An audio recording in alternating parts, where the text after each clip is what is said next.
আমরা হলাম বাঙালি বস। আমরা চাইনিজ খাবারকেও বাঙালি করে দিতে পারি আলু দিয়ে।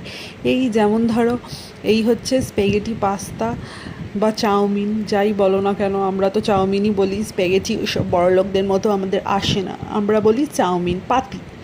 তো সেই চাউমিনকে আমি আজকে কি করেছি, আলু দিয়ে, হলুদ দিয়ে, বাদাম দিয়ে, ডিম দিয়ে আমাদের বাঙালি চাউমিন করে দিয়েছি। এই না হলে বাঙালি?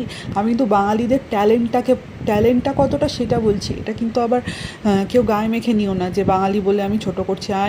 মানে আমি নিজেকে খুব প্রাউড ফিল করি যে আই অ্যাম আ বাঙালি। কারণ আমাদের যা যা সব খাবার আছে না, উফ, কি বলবো। তো যাই হোক, আজকে সকালবেলা আমি ভেবেছিলাম যে চাউমিন খাবো, তো দুষ্টুর জন্য এই স্প্যাগেটি পাস্তাটা আনা হয়েছিল। ও, পাস্তা তো আবার চাইনিজ খাবার নয়, তাই না? পাস্তা তো আবার ইটালিয়ান খাবার। এটা কিন্তু আমি জানি, হ্যাঁ। তো যাই হোক, অত শত জানি না বাবা, আমি তো করছি আজকে ঘরে চাউমিন। তো সেইটাই আমি বলবো, চাউমিন করছি। তো তার জন্য দেখো, এক কড়াই তেল নিয়ে নিয়েছি। হ্যাঁ, আমার একটু বেশি তেল খাওয়ার বাতিক আছে। তো তাই জন্য এক কড়া তেল নিয়ে নিয়েছি, তার মধ্যে দিয়ে দিলাম কতগুলো কুচো, মানে অত সময় নেই আমার কাছে যে আমি কিছু দিয়ে কুচোবো বা কিছু, আমি সাঁড়াশি দিয়েই কাজ ছেড়ে নিই।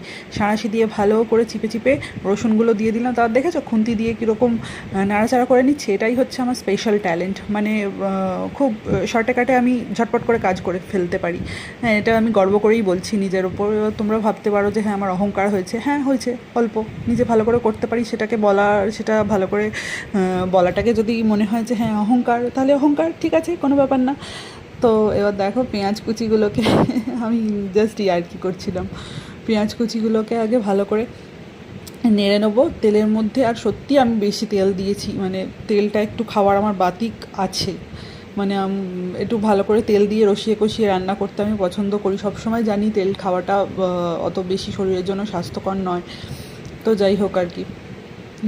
আর এই এই আলু দিয়ে চাউমিনটা তো জানি না, মানে আমাদের সময়কার ওই স্কুলে টিফিন নিয়ে যাওয়ার একটা খুব ছিল, হুজুগ ছিল যে আরে বাবা চাউমিন নিয়ে এসছে মানে তার হেভি ব্যাপার।